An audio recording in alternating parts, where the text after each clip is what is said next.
السلام علیکم سامعین، 22 ذی قعدہ ہے، 23 جون ہے۔ سوشل انڈیا نیوز میں آپ کا خیر مقدم ہے۔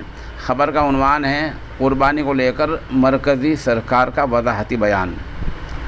آپ کو پتہ ہی ہے کہ کئی دن سے سوشل میڈیا پر یہ خبر چل رہی ہے کہ سلاٹر ہاؤس کے علاوہ، مذبح خانوں کے علاوہ کہیں بھی قربانی نہیں ہو سکتی ہے، نہ کھلے میں اور نہ گھروں میں۔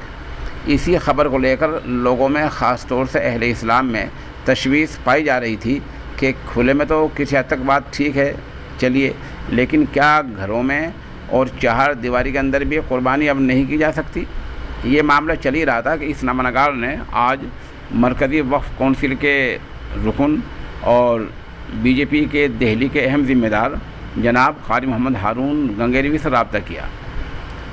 انہوں نے مرکزی اقلیتی امور کے وزیر جناب مختار عباس نقوی کا ایک بیان بھیجا ہے، جو آج ایک اردو اخبار میں شائع ہوا ہے۔ روزنامہ انقلاب میں شائع بیان کے مطابق مرکزی وزیر نے کہا کہ ایسا کوئی فرمان، ایسی کوئی ہدایت، ایسے کوئی بیان مرکزی حکومت کی طرف سے جاری نہیں کیا گیا ہے۔ ظاہر سی بات ہے، جب کوئی جاری نہیں ہوا ہے تو اخبار میں بلا وجہ کے فیک نیوز چھاپ دی گئی ہے اور غلط نیوز چھاپ دی گئی ہے۔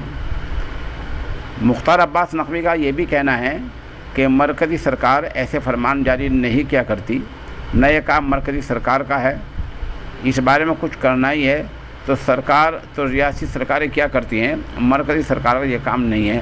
بہرحال جب اس طرح کا بیان مختار عباس نقوی کی طرف سے آ گیا ہے تو اب یہ غلط فہمی دور ہو جانی چاہیے اور یہ سوچ لینا چاہیے کہ یہ خبر کسی نے سوشل میڈیا پر غلط چلا دی ہے اور اخبار کے اندر بھی غلط چھاپ دی ہے۔ یہ بیان جناب مختار عباس نقوی صاحب کا آج کے روزنامہ انقلاب میں بھی شائع ہوا ہے۔ ہم شکر گزار ہیں جناب قاری ہارون گنگیروی کے کہ بر وقت معاملے کی وضاحت ہو گئی ہے۔